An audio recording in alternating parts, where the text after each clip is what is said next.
Salut tout le monde, c'est Peanuts, Simon Sanchez pour limpers.com.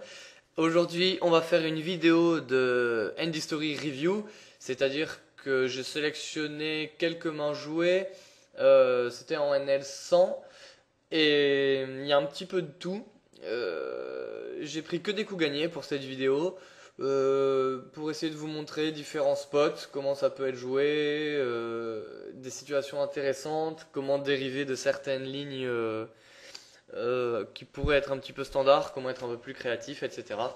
Donc écoutez, on va regarder ça ensemble et je vais parfois m'attarder longtemps sur une main, parfois prendre un petit, enfin aller un petit peu plus vite. Donc si vous avez des questions, commentaires sur les mains, surtout n'hésitez pas. Ça va être une vidéo vraiment focus sur des spots en particulier. Donc je vais vous dire rapidement les statistiques de mon HUD pour qu'on puisse, enfin que vous puissiez surtout bien comprendre un petit peu les joueurs à la table. Donc évidemment je vais foutre le nom de tous les joueurs. Alors on va prendre l'exemple ici. Donc c'est 43% c'est le VPIP, 6% c'est le preflop raise, 0 c'est le pourcentage de 3 bêtes ici. Ici en vert c'est le pourcentage de fold sur les 3 bêtes. En violet c'est le pourcentage de 4 bêtes, ensuite le nombre de mains. En bas vous avez l'aggression factor, le pourcentage de 6 bêtes, le pourcentage de fold to 6 bêtes, le pourcentage de 2 barrels ici en jaune, vous pouvez le voir là par exemple ici 50. Et également le check raise et raise 6 bêtes, ainsi que le when to showdown. Voilà, j'aime pas trop surcharger le HUD et je pense que les statistiques, en tout cas pour moi, sont largement suffisantes pour mon jeu. Donc, on va démarrer avec la première main. Ici, j'ai roi valet UTG, donc en premier de parole. Je vais évidemment open. Je suis payé une fois par le bouton, une fois par le joueur en small blind. Donc, un joueur tight et en small blind un fiche, 76 évidemment, c'est un fiche. Donc on est dans un three-way pot, j'ai une top pair. Ici je vais évidemment faire, donc il y a un check, je fais un continuation bet standard. J'attire votre attention sur le sizing, petit. Pourquoi petit? Ben, tout simplement, je n'ai pas forcément envie de construire un gros pot hors de position face à deux joueurs. J'ai pas envie, si je dois être amené à fold, au flop, au turn ou même river, avoir gaspillé trop d'argent dans le pot. Et j'ai vraiment envie de rester dans le coup, essayer d'aller au showdown, le prendre le maximum de value sur des mains weak. Donc voilà la raison de ce sizing à peine plus qu'un demi-pot. Je pense pas du tout me faire bluffer spécialement plus souvent par ce sizing. Donc ça ne me dérange pas. Et si je me fais plus bluffer, bah, raison de plus, ça me permettra de call. Ça veut dire que les adversaires auront dans leur range un tout petit peu plus de bluff que d'habitude. Donc voilà, si je pense pas me faire vraiment plus bluffer, et si tel est le cas, et que je me fais un peu plus bluffer, ça me permettra de payer, le raise sera moins cher. Donc le joueur régulier fold et le fiche complète. Donc ici il peut tout avoir, n'importe quelle paire, une gut shot avec 8 et 9 par exemple, même 4 et 5. Il peut avoir un tirage couleur, une pocket paire de 8, etc. Donc je suis très content d'être payé évidemment, j'ai la position.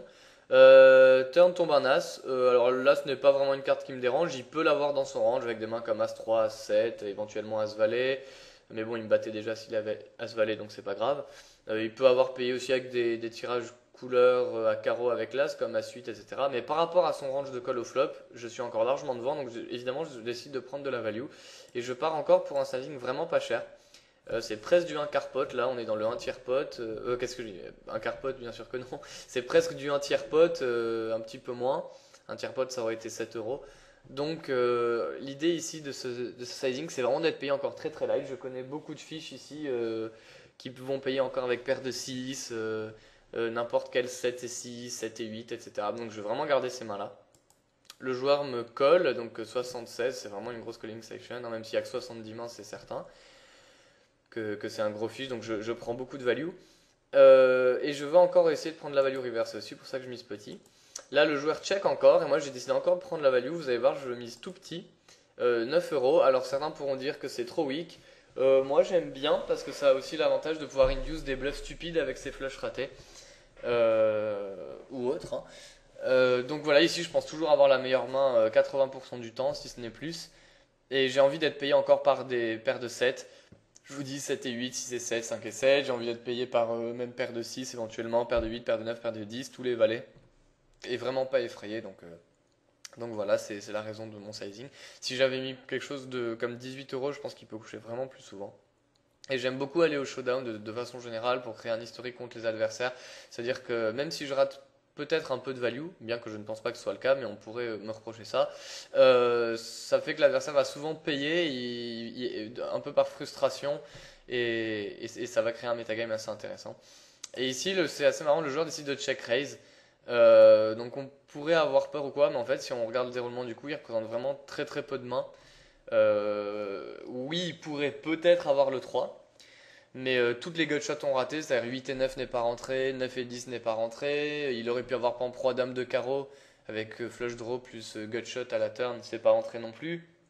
Je vois pas, il n'y a pas beaucoup de mains qui me battent et qui font du sens, à part As-Valet et une main comme As-3, etc. Je vois très rarement des fiches ici, check raise une main comme As-Roi ou As-Dame. En général, soit il aurait donc bet, soit il aurait just call. Donc l'idée en fait ici de ces petits sizing, c'est ce que je vous disais à la turn, c'est que ça permet d'induce des bluffs. Donc voilà, j'aime bien ici faire ce sizing là. Et j'ai décidé de call parce que tout simplement vous pouvez regarder les potes odds ici, j'ai du 3,56 contre 1, c'est-à-dire que j'ai besoin d'avoir la meilleure main 22%. Et pour moi c'est évident que je l'ai 22% du temps, je pense même avoir la meilleure main 60% du temps ici. C'est une estimation bien sûr, mais un peu plus de la moitié du temps je pense avoir la meilleure main. Donc c'est un call automatique. Et le joueur m'a montré voilà, un tirage couleur raté qu'il a transformé en bluff parce qu'il avait une paire. Et au final on prend un joli pot de presque 100 euros.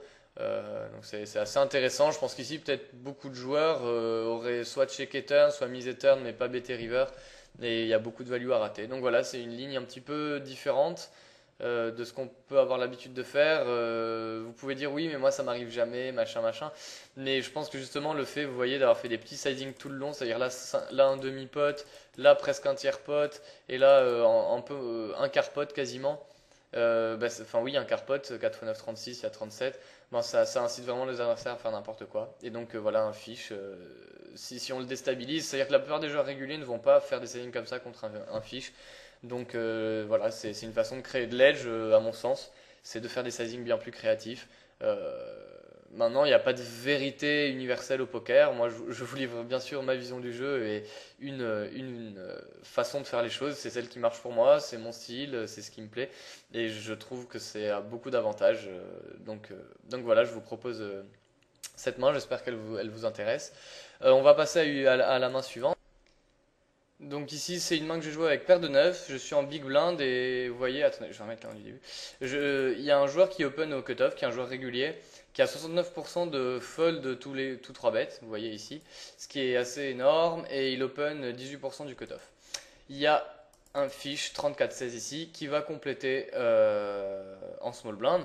Et ici j'aime beaucoup le squeeze, pourquoi? Parce que ça me permet de faire coucher très très souvent le joueur régulier, plus de 2 fois sur 3, et de rester contre le fiche qui va rarement lâcher sur un squeeze, enfin rarement, qui va assez souvent le payer et je domine complètement son range.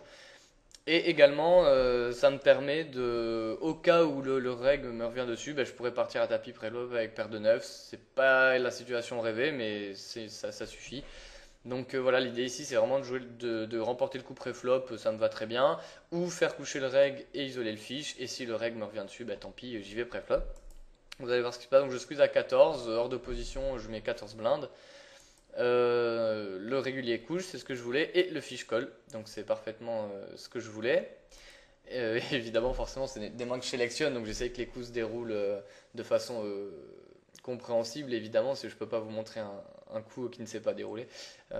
Donc ici, j'ai un flop idéal, bien évidemment, et vous allez voir que je vais encore un peu jouer sur les sizing. Le joueur check, ici j'ai évidemment quasiment toujours la meilleure main, il y a très peu de chances que le joueur ait paire de 10 ou mieux. Et puis bon, évidemment, il peut avoir des mains comme 4 et 5, paire de 6 ou quoi, mais la plupart du temps, il aura soit rien, soit une pocket, soit une main genre 7 et 8, 5 et 6, je sais pas quoi. 7, roi 7, enfin, c'est vraiment des joueurs qui vont payer très très souvent les squeezes et les 3 bêtes avec tout et n'importe quoi. Et vous allez voir que je s'y bête très petit, c'est-à-dire bien moins d'un demi-pot. Pourquoi? Bah parce que de toute façon, regardez, il lui reste que 27 euros et je vais partir à la turn quoi qu'il arrive. Alors au lieu de partir à tapis dès le flop, puisqu'il me reste qu'un bet pot et de l'effrayer, je préfère faire 12 et l'inciter à faire n'importe quoi et vous allez voir, ça rend encore une fois un bon résultat. Turn, he check, là évidemment j'envoie tout, il reste que 15 euros et regardez, c'est assez hallucinant, le joueur me paye avec dame valet. Donc ça n'a évidemment absolument aucun sens. vous pouvez être absolument halluciné de ce qui se passe, mais c'est des coups qui m'arrivent, je sais pas, entre 5 et 10 fois par semaine pendant mon grind, parce que justement je joue sur les sizing, donc on remet la main, je squeeze, il a dame valet, il colle. Ici je mets petit, il colle bah, parce que c'est un fiche et qu'il espère toucher un valet ou une dame. Comme il le touche pas, il est frustré et il lui dit ah bah il me reste 15 euros à mettre, tant qu'à faire je les mets en espérant toucher un valet ou une dame, il les met et voilà c'est n'importe quoi. Donc au lieu de shove dès le flop, ben ici une ligne un peu créative qui permet de gagner de l'argent. Dans un coup, si j'avais fait tapis dès le flop, bah, il aurait évidemment couché. Donc ça peut paraître tout bête, mais ici 82 euros, ben j'ai le pauvre 82, donc j'ai gagné 41 sur le fiche, enfin environ 38 puisqu'il y avait 38 au début du coup je crois. Ces 38 euros, j'en aurais pas eu la totalité si j'avais pas pris des sizing bizarres. Donc c'est pour vous montrer l'importance de jouer vraiment chaque coup à fond, bien concentré, de bien évaluer les sizing, l'adversaire que vous avez, etc., etc. Donc ça c'est un coup que je trouvais très intéressant à montrer en vidéo. On va passer à la main suivante. Ici, excusez-moi, je suis désolé. Donc j'ai As-10 UTG plus 1. C'est open UTG, je trouve que c'est une main tout à fait décente à payer, puisque c'est un gros Broadway. À noter qu'il y a un fiche au bouton qui va souvent payer aussi, donc ça me va. Je joue un three-way, donc évidemment le fiche au bouton paye, voilà, comme il va le faire souvent. Ici je touche une main vraiment pourrie, j'ai une paire de 10 mais sur ce flop c'est vraiment dégueulasse. Et le joueur régulier check, évidemment je check derrière et le fiche check aussi, bon. Doublette du valet, il est possible que quelqu'un ait le valet et l'ait checké au flop parce qu'il avait peur. Mais ici je décide quand même de prendre de la value. Pourquoi? Parce que je pense que quand le joueur régulier a checké, il a quasiment jamais le valet par contre. Et je sais que je peux être payé par beaucoup de mains moins bien. À moins que le fichier le valet, là je peux être payé par des 10 moins bien, des mains comme 9 et 10, je sais pas quel roi 10, dame 10, 8 et 9, etc. Un as de pique. Donc voilà, ici je décide de prendre un peu de value. Toujours, vous voyez, un petit sizing, j'ai une main faible, je prends un sizing faible, c'est pas grave. Le reg fold et le fiche call, donc c'est assez idéal. Et ici, je décide donc encore de value bet, comme d'habitude tout petit. Ici, j'aurais pu mettre un poil plus gros. Après réflexion, j'aurais pu mettre quelque chose comme 12 euros. Mais ça n'a pas trop d'importance. C'était surtout une main très rapide pour vous montrer de toujours essayer de prendre la sin value. Ici, je sais qu'en jeu ABC, je vois beaucoup d'élèves ou de joueurs réguliers qui peuvent être un peu déconcentrés, qui vont checker encore ici, ou prendre de la value turn, mais pas river. Ici, je pense qu'il y a deux barrels de value clairs. Et encore une fois, je pense que j'aurais dû prendre plus de value river par contre. Et ici, le joueur va me payer. Avec ce qui est dame 8, je pense que si je mets 12 euros, il paye quand même avec un 8. J'ai pas envie de mettre plus de 12 euros non plus, parce que justement, je veux pas qu'il couche les 8. Et en fait, moi, là, j'ai vraiment envie d'être payé par les 8x et les paires de 9.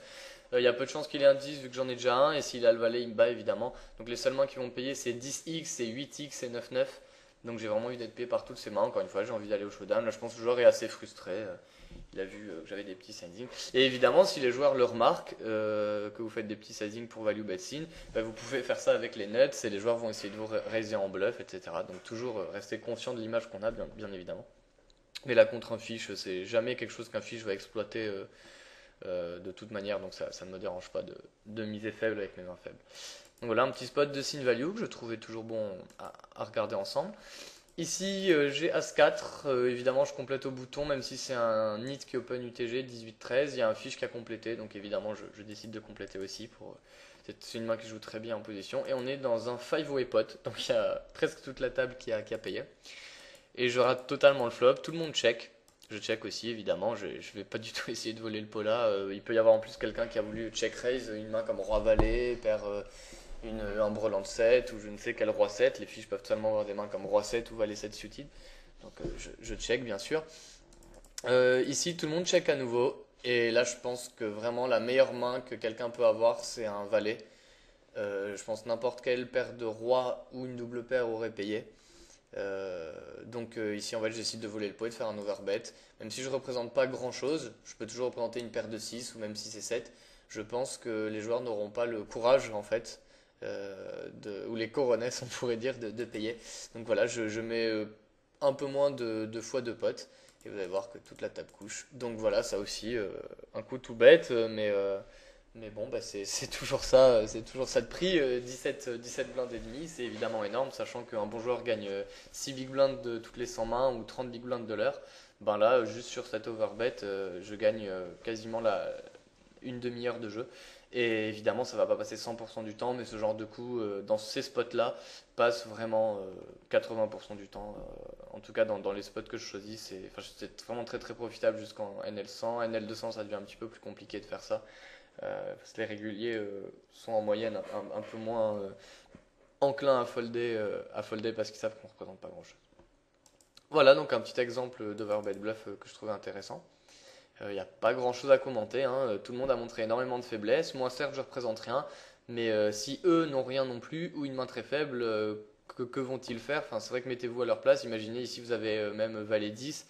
Ça fait toujours un peu flipper de payer un overbet à 30 euros à la turn. Vous vous dites que ça se trouve, vous allez vous en reprendre un dans la gueule à la river. Donc voilà, je pense qu'ici c'est un spot vraiment très très profitable. Main suivante, cinquième main. Ici j'ai une paire de rois, j'open cutoff. Je suis payé par le bouton, qui est un 50-22, donc un fiche. Euh, et vous allez voir aussi une ligne c'est marrante que j'ai faite. Ici, je décide de 6 bet. Bon, là, je 6 bet de tiers pot, tout à fait standard. Pas trop de raison de miser moins. Là, je vais me faire payer par beaucoup de mains. Le joueur paye simplement. Donc, ici, son range, c'est quoi? Bah, comme d'habitude, ça peut être toutes les paires. Ça peut être des slow play avec des brelans ou des doubles paires. Ça peut être valet 10, tous les tirages quintes possibles. Il n'y a pas de tirage, il y a pas de tirage couleur. Mais un fiche ici va très souvent payer quand même avec hauteur as. Surtout qu'il peut y avoir des backdoor flush, par exemple As5 de trèfle, As10 de carreau, et les fiches vont tout le temps payer dans ces spots-là. La turn est la doublette du 8, donc c'est pas vraiment une carte qui est excellente, mais ça me dérange pas non plus, ça donne juste trips à une paire de 8, c'est pas vraiment dérangeant. Et vous allez voir, je décide de check. Alors pourquoi? Parce que en fait ici j'avais remarqué que c'était un adversaire qui faisait pas mal n'importe quoi et enfin c'était un fiche, mais c'est un fiche que j'avais remarqué qui était assez enclin à ce level. Donc vous allez voir, je prends une line un peu spéciale. Ici je check alors que le second barrel pourrait marcher, mais en fait j'estime que ces paires de 8 évidemment on fait brelan donc je suis battu, et qu'ici il n'y a pas énormément de mains qui vont continuer à me payer. Il y a évidemment les paires de 9, quelques pocket paires. Mais je préfère décider de sous-jouer ma main et prendre une line tricky. Ici, je décide de check call encore turn. Et j'avais pour plan, selon les cartes qui venaient, de soit le laisser bluffer. Par exemple, si c'était un 2 trèfle, je voulais le check raise. Et si ça avait été une carte genre un valet ou une dame, j'aurais misé moi parce que je pense qu'il aurait trop souvent checké. Parce qu'en fait, regardez, ça range au turn quand il bet. Voilà, si par exemple c'est une carte comme, je sais pas moi, un valet, ben, ça peut lui donner des doubles paires valet 9 ou même s'il a une main comme valet 10. Voilà, et puisque valet 10 c'est complètement dans son range, il peut avoir touché le valet. Donc si c'est une carte comme le valet, j'aurais misé river. Et si ça avait été une blanche, j'aurais checké pour encore le laisser bluffer. Parce que je vous dis que c'est un adversaire que j'avais remarqué qui était assez enclin à bluffer, à faire n'importe quoi quand on montre un peu de faiblesse. Mais ici, évidemment, je touche le full, donc carte évidemment parfaite. Je check encore. Alors, par rapport à mon raisonnement de tout à l'heure, où je vous disais que s'il tombait un valet, ça pouvait faire une paire pour lui. Le problème du roi, c'est que ça va jamais vraiment l'arranger. C'est-à-dire enfin, un valet, ça peut lui donner une double paire valet 10, un 10, ça peut lui donner une double paire 9 et 10, et moi j'aurais une double paire roi 8 évidemment. Mais le roi ne va pas lui donner beaucoup de paires. Ça peut lui donner une backdoor couleur, mais la plupart du temps, il va soit continuer son bluff, soit give up si moi-même je mise. Et s'il a un 8, il va le miser de toute façon. Donc je préfère évidemment ici checker pour soit le laisser bluffer, soit le laisser value bet et le check raise donc. Et ici je check, il value bet et évidemment je lui reviens dessus. Malheureusement ici il a fold, mais ça confirme ce que je pensais, c'est qu'il pouvait bluffer bien évidemment. Donc s'il a pu bluffer une main comme 5 et 6, valet 10, je ne sais quelle dame 10, etc. Mais le roi n'était pas une bonne carte à value better moi-même, puisque je pense qu'il aurait trop souvent abandonné. Je perds juste, en checkant, je perds juste de la value contre des mains comme 9 et 10. Mais je pense qu'il a plus souvent rien du tout, vu le profil que c'était. Donc voilà, une petite ligne un peu différente. On dit qu'il faut toujours value bet les fiches et tout, c'est vrai, il faut souvent le faire. Mais ici, je trouve que c'était un spot où ça se prêtait plus à faire une line un petit peu tricky. Euh, En tout cas, ici, il était visiblement en bluff puisqu'il a misé 16 et couché. Je pense pas qu'il aurait eu le courage de lâcher un 8 et encore moins une flush, bien évidemment. Donc je suis à peu près certain qu'il était en bluff avec valet 10, 6 et 7, dame 10 ou même n'importe quoi, hein. Enfin, vu que je vous ai dit c'était un joueur vraiment collant et qui bluffait quand on montrait la faiblesse, ça se trouve il a as 10, qu'il avait collé au flop, as 10 de trèfle et il a voulu partir en bluff. Oui, on pourrait rétorquer, c'est quelque chose dont je me rends compte quand même beaucoup dernièrement. Les fiches n'ont pas peur de bluffer un demi-pot ou un peu moins, donc c'est pas parce qu'il mise un demi-pot qu'il est en train de prendre la sin value ou quoi que ce soit. Il peut totalement être en bluff ici, hein. Petite attention sur le sizing. On va passer à la main suivante. Ici, j'ai dame valet de cœur. Il y a deux limps et un reg qui ISO du bouton. Alors, la plupart du temps, surtout que le reg est init, ici il a que 9% de PFR. Donc bon, même si au bouton vous voyez qu'il a 11%, ça reste quand même très très peu.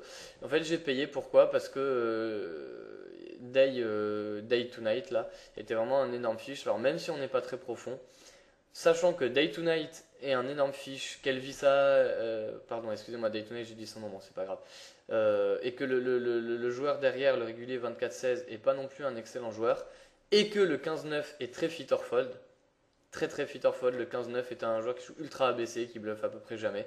Je me suis dit qu'ici je pouvais me permettre de compléter pour le fiche et pour le fait que les régulars vont être très très fit or fold. Donc c'est ce que j'ai décidé de faire. Malheureusement le fiche n'a pas complété. J'étais assez déçu, mais le régulier paye, donc on se retrouve un peu entre trois joueurs réguliers, mais je suis contre deux joueurs réguliers contre lesquels je pense avoir un énorme edge post-flop parce qu'ils vont très peu bluffer et très peu être capables d'attraper des bluffs eux aussi.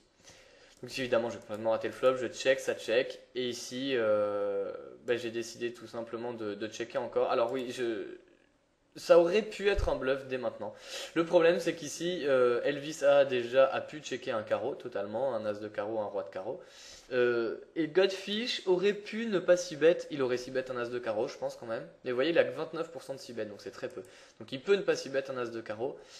Et par contre, il est sûr qu'il ne va pas s'y bet une dame de carreau ou un roi de carreau. Donc j'avais pas envie de bluffer dès maintenant. Par contre, quand tout le monde check ici, ce qui est sûr, c'est qu'il n'y a jamais d'as de carreau et presque jamais de roi de carreau. Ok. Donc, vu que moi je peux totalement représenter l'as de carreau, attendez, pardon. Pourquoi je peux représenter l'as de carreau? Parce que ici j'ai checké normal si j'ai un as de carreau. Ici il tombe et je peux décider de checker en espérant que quelqu'un mise pour check raise. Même si c'est marginal et que ça n'a pas trop de sens et que ce n'est pas ce que j'aurais fait, eux peuvent se dire ça, je vous dis, puisque ce sont des mauvais règles et qui ne réfléchissent pas beaucoup de ce que j'ai remarqué. Ben voilà, j'ai décidé ici d'overbet en bluff. Alors pourquoi j'ai mis 42? C'est un énorme overbet. J'ai mis 42 parce que je suis certain qu'il n'y a absolument jamais l'as de carreau, puisque l'as de carreau aurait bêté turn, c'est évident. Par contre, il peut y avoir le roi de carreau, qui a été checké chez Elvis par exemple, voire Godfish, et que j'ai pas du tout envie d'être payé par le roi de carreau et encore moins la dame. Donc j'overbet et là je prends le pot à peu près 100% du temps, je pense 95% du temps. Et donc je l'ai pris, donc toujours pareil, 18 blindes de volée. Alors c'est un coup vraiment atypique, mais encore une fois, c'est un spot qui marche tellement souvent que j'ai envie de vous livrer l'astuce. Et évidemment, il y a des règles où des fois mon read n'est pas bon, où le reg est bien meilleur que ce que je pensais, etc. Ou tout simplement, je me fais attraper en bluff, le joueur paye quand même avec le valet de carreau, la dame de carreau ici, ou le roi de carreau. Et évidemment, dans ces cas-là, je prends immédiatement une note. Donc je vais ici et hop, je prends une note. Et puis du coup, je note que le joueur m'a déjà attrapé en overbet bluff. Et j'essaierai de faire ça la prochaine fois, de faire des overbets dans d'autres spots avec des bonnes mains pour compenser évidemment. Et je ne vais plus jamais le refaire en bluff contre les joueurs qui m'ont vu avant un très long moment, bien évidemment. Donc voilà, une main jouée aussi de façon bien marginale et que je trouvais assez intéressante. C'est quelque chose que je vois très très peu de joueurs faire, mine de rien. Et parfois, on sait très bien que les joueurs sont face-up sur une main weak. Donc pourquoi ne pas en profiter et leur mettre un bon coup de pression? Surtout quand nous, on peut avoir une... Ils peuvent douter hein, qu'ici on a une bonne main, mais c'est pas évident non plus pour eux, quoi. De payer avec un roi de carreau ou une dame de carreau. En tout cas, c'est vraiment ça marche très très très souvent. Voilà. Oui, à noter que regardez, mon bluff a besoin de passer très très souvent. J'ai investi 42 pour gagner 18. Donc si on arrondit, on va dire que j'ai investi 40 pour gagner 20. Imaginez, je me fais attraper le coup. J'ai besoin seulement que mon coup passe 2 fois sur 3 pour que ce soit bon, c'est-à-dire 66% du temps. C'est-à-dire, imaginez ça passe, je prends 20, ça passe, je prends 20, ça passe pas, je perds 42. Donc c'est une approximation, mais vu que ça passe bien plus de 2 fois sur 3 et je pense 90% du temps, c'est vraiment très très EV+. Hein. Donc ça aussi pour essayer de jauger la qualité de nos moves, toujours essayer de faire l'estimation de la fold equity qu'on pense avoir par rapport à ce qu'on investit. Donc voilà, ici pas de problème. Ça aurait pu marcher évidemment en mettant 35 euros, mais j'avais pas vraiment pas envie d'être payé par un roi de carreau. Donc c'est vrai que mon overbet est peut-être un tout petit peu trop fort, mais je voulais vraiment pas être payé ici. Main suivante. J'ai 9 et 10 de pique, donc un 20-16 Open UTG. Évidemment, je paye, surtout parce qu'il y a un 52-31. Vous voyez, toujours regarder les joueurs à la table. Hein. Quand vous faites des moves, ne dites pas je paye, je colle, enfin, je colle, je relance, je 3 bet de façon automatique. Ne vous fiez pas qu'à la force de votre main ou à votre position, regardez les joueurs qui y a à la table. Ici, il y a un fiche en big blind, oui, qui va très souvent compléter s'il y a déjà 2 joueurs qui sont dans le pot. Donc je vais être en position contre le reg et contre le fiche si tous les autres fold. Donc c'est vraiment des situations qu'on a envie de chercher au No Limit Hold'em. Ici, malheureusement, le fiche est encore foldé. Mais bon, j'ai essayé de me créer l'occasion. Donc, je me trouve contre un reg qui a Open UTG. Donc, tout de suite, regardez, il Open UTG 15% du temps. Donc, c'est pas très tight. C'est vraiment pas non plus loose. Mais voilà, on a un peu de profondeur. Enfin, on est KV à 100 blindes. Donc, moi, je joue très bien. Le read que j'avais sur ce joueur, donc c'est pour ça que je foute les noms, évidemment, je peux pas parler comme ça des réguliers. En donnant les reads que j'ai sur eux, en mettant leur nom. Donc ici, voilà, c'est un joueur sur lequel j'ai 2800 mains sur lui, quand même 2,8 KN. C'est un joueur dont je sais qu'il est vraiment fit or fold, quoi. Il joue pas mal, mais vous voyez, il a je crois que c'était lui aussi au début de la vidéo, quand on a squeeze la paire de 9. Attendez, je vais vérifier. 20-16, il est 20-16-6, 69. Et dans la première main, non, la deuxième main, alors c'était avec paire de 9. Voilà, c'est lui, 20, 16, 6, 69. Donc c'est bien le même joueur, donc il était à la main 7, on y retourne. Donc voilà, c'est un joueur assez fit or fold et qui cherche pas trop les embrouilles.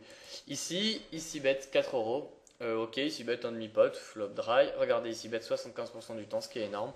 Ici, c'est un flop qui va s'y bet vraiment très souvent.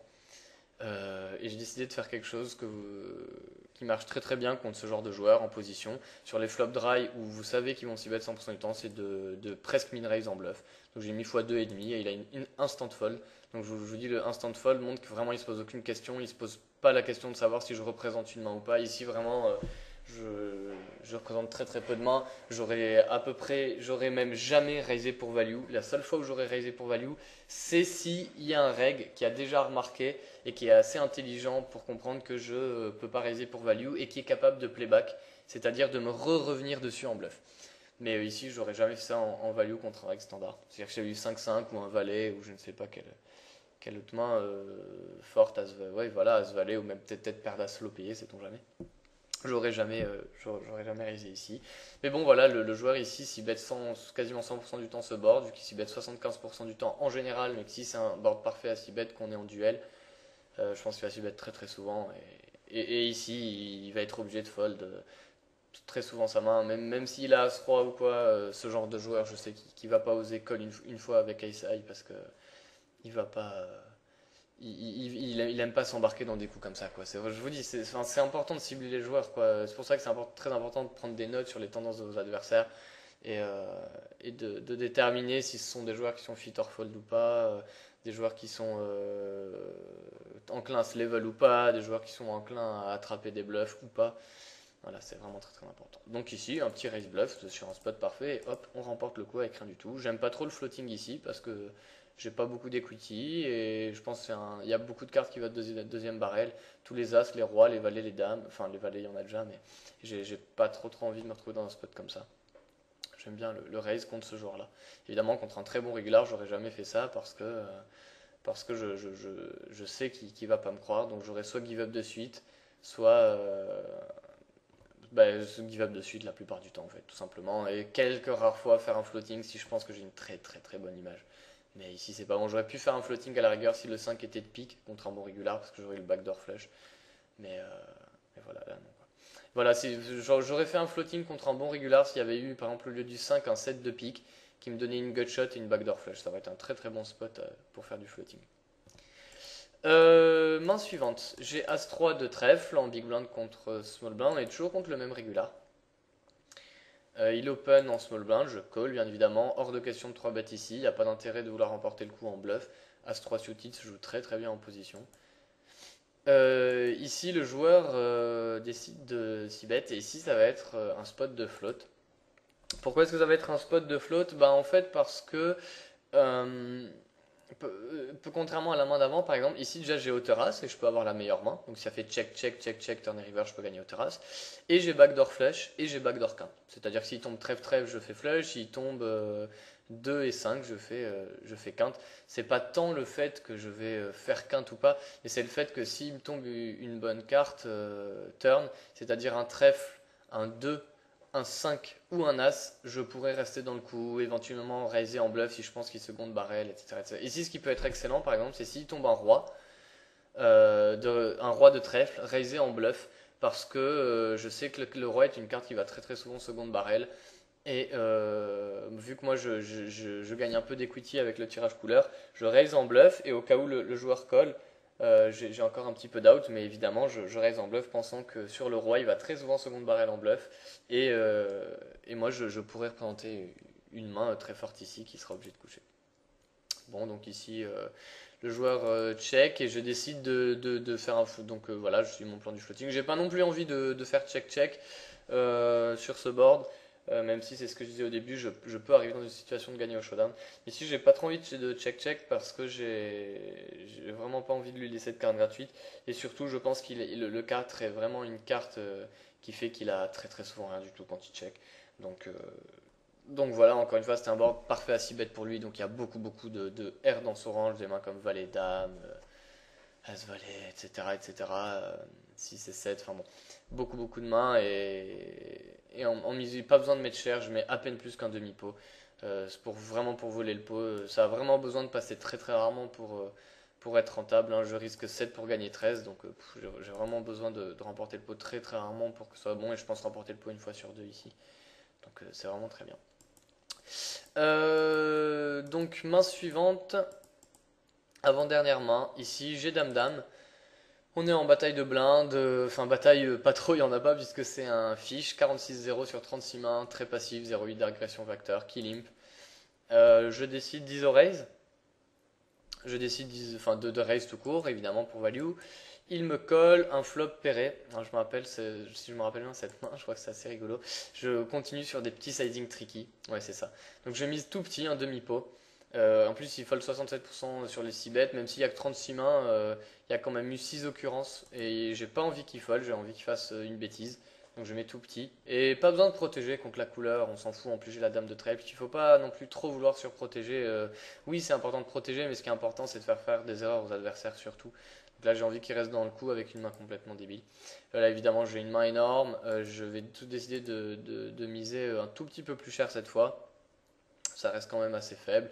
Mais, mais en fait, ici, mon idée, c'est que s'il il a payé au flop, il avait soit un tirage couleur, soit une paire, soit Haute-As.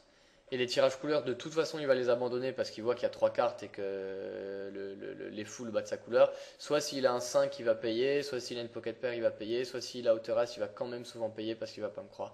Donc j'essaie de mettre 10. Et là, le joueur fait n'importe quoi. Enfin n'importe quoi. Je suis très surpris en fait de voir son check raise. Évidemment, c'est un snap call. Et vous allez voir, c'est assez rigolo. Le joueur me montre Valet 7, donc absolument n'importe quoi. Et une fois de plus, je pense que le fait d'avoir fait un tout petit sizing, un demi-pot au flop, même si ça peut paraître assez standard, ici il y a des joueurs qui auraient misé 6 en disant ouais, bah là de toute façon le joueur va soit coucher parce qu'il a rien, soit payer. Bah moi je suis pas d'accord du tout avec cette analyse. Je pense qu'un gros fiche va souvent faire n'importe quoi si on lui tend la perche. Donc je lui tends la perche et il fait n'importe quoi. Donc voilà. C'était une petite main comme ça. Pour vous montrer l'utilité de ne pas jouer ABC et de vraiment adapter ses sizing. Encore une fois, c'est mon style de jeu. Je dis pas que j'ai raison, que je détiens la vérité sur quoi que ce soit, mais je vous présente en tout cas le but des vidéos sur Limpers, c'est de vous livrer des façons de voir les choses et de jouer. Moi, je vous livre la mienne qui marche très bien à mes limites. Encore une fois, je joue principalement en NL100 en ce moment, puisque j'ai beaucoup de projets à côté et que la NL100 est assez facilement crushable du coup. Et vu que je coach jamais plus qu'en NL100, je trouve que c'est bien d'être très au courant de ce qui se passe à ses limites. Et c'est vrai qu'en NL100, vous pouvez vous permettre jusqu'en NL100 de faire des moves qui ont pas trop de sens, mais les joueurs ne vont pas s'adapter. Alors qu'en NL200, NL400, bien évidemment, il y a beaucoup moins de fiches déjà, et les joueurs réguliers se laissent beaucoup moins avoir par des bêtises. Mais en NL100, il y a beaucoup de tilt et de spew. Les fiches sont bien plus mauvais qu'en plus haute limite, je trouve. Donc voilà, c'est intéressant pour cette main. Ensuite, 8 et 9 de trèfle. C'est la dernière main, je suis en big blind. Un régulier ISO raise face à un limp d'un fiche. Je décide de payer parce que le fiche va très souvent compléter ce qu'il fait, il est 68,5. Donc toujours jouer avec un fiche à la table, hein, ça évidemment, je vous le conseille. Si vous voulez monter une bankroll, il ne faut pas jouer que contre des réguliers, c'est évident. Tout l'argent vient des fiches et pas du jeu contre les joueurs réguliers. Ici, je trouve une gutshot, enfin une open-ended, excusez-moi. C'est-à-dire qu'un 6 ou un valet me donne une quinte. Et je vais évidemment checker ici. Pourquoi on pourrait me dire pourquoi ne pas prendre le lead? Ben parce que je pense que je n'ai pas énormément de fold equity face à ce fiche qui a 25% de fold to 6 bet et qui va quand même très souvent payer. J'ai pas trop envie de faire des deux barrages, j'ai plutôt envie de prendre ma free card. Voilà, ça m'arrange, j'ai envie de voir une bonne carte turn et éventuellement m'adapter. Là, le fiche mise tout petit, donc évidemment, j'ai la cote pour payer. J'ai besoin d'avoir 13% d'équité et sur une carte à venir, j'ai déjà 17%, donc évidemment, c'est facile. Là, je trouve une très bonne carte, évidemment, qui me donne la quinte et la flush. Et je décide de continuer à checker. Pourquoi? Je me dis que si le fiche a misé ici 2,5, il a soit une main énorme et il veut faire grossir le pot, soit il fait n'importe quoi, puisque ça n'a aucune chance de vouloir voler le coup en mettant 2,5. Mais vu que ça n'a aucun sens et qu'il le fait, et ben pourquoi est-ce qu'il arrêterait de le faire? Donc je le laisse miser, donc il mise tout petit. Et ici je décide évidemment de faire grossir le pot. Je pourrais encore payer, on peut dire, mais si je paye, je vais jamais faire grossir le pot, puis j'ai trop peur que ça check river. Vous voyez, on est un peu deep en plus. Donc si je fais un check raise, pas trop gros, à hauteur du pot à peu près. Le pot faisait 22, je mets 20. Là le joueur me revient dessus. Donc c'est assez fou, tant mieux, j'ai les nuls. Et là, au lieu de faire tapis ou quoi, je lui reviens dessus. Parce que, en fait, le raisonnement ici est assez. Enfin, je le trouve assez intéressant. C'est qu'en fait, bon, évidemment, si je push et qu'il a une main comme un brelan, une double paire, quelque chose comme ça, je peux totalement faire tapis, il va jamais lâcher. Le problème, c'est qu'ici, il y a pas mal de tirages et j'ai l'impression qu'il y a pas mal de fiches aussi qui mise ici au flop, par exemple, avec des mains comme Roi-Valet, Valet-9, etc. Ou même ici, As-Valet, Gutshot, 2 overcard, As-Roi, voire. Et j'ai pas du tout envie en faisant tapis qu'il couche ses mains. C'est pour ça que quand il me met 37, je re-raise pour qu'il me paye vraiment avec tous ses tirages quintes et tous ses tirages couleurs. Voilà, c'est pour ça que je fais ça. Ici, il colle juste, malheureusement. Évidemment, je préfère qu'il fasse tapis. Donc, mais bon, s'il avait double paire ou quoi, il aurait re-raisé ou fait tapis très très souvent. Et de toute façon, il va pas lâcher sa double paire ou son brelan river. Moi, en plus, j'ai le tirage flush, donc j'ai vraiment pas trop peur des rivers. Et il colle juste, et évidemment, bon ben là, je mets la boîte et il colle avec As-Valet. Donc, c'est assez intéressant, encore une fois. Vous voyez, peut-être que beaucoup de joueurs ici auraient fait la même ligne que moi, sauf qu'ils auraient push turn. Mais si on push turn, on va lui faire coucher As-Valet. Et ici, vu que s'il a une bonne main, il la lâchera de toute façon pas sur mon push river. C'est-à-dire que si ici il a 6-6, Dame-10, As-Dame, je sais pas quoi, il va jamais lâcher. Mais par contre, s'il a un draw à la turn, et ben il peut, enfin un draw, un tirage quinte ou quoi, je peux lui laisser l'opportunité de toucher une overcard. Alors bon, c'est vrai que je peux aussi me faire ce out, mais globalement, j'ai plus de chance, moi, qu'il touche moins bien, et que du coup ça m'apporte de la value, que la chance qu'il me suck out et qu'il touche mieux.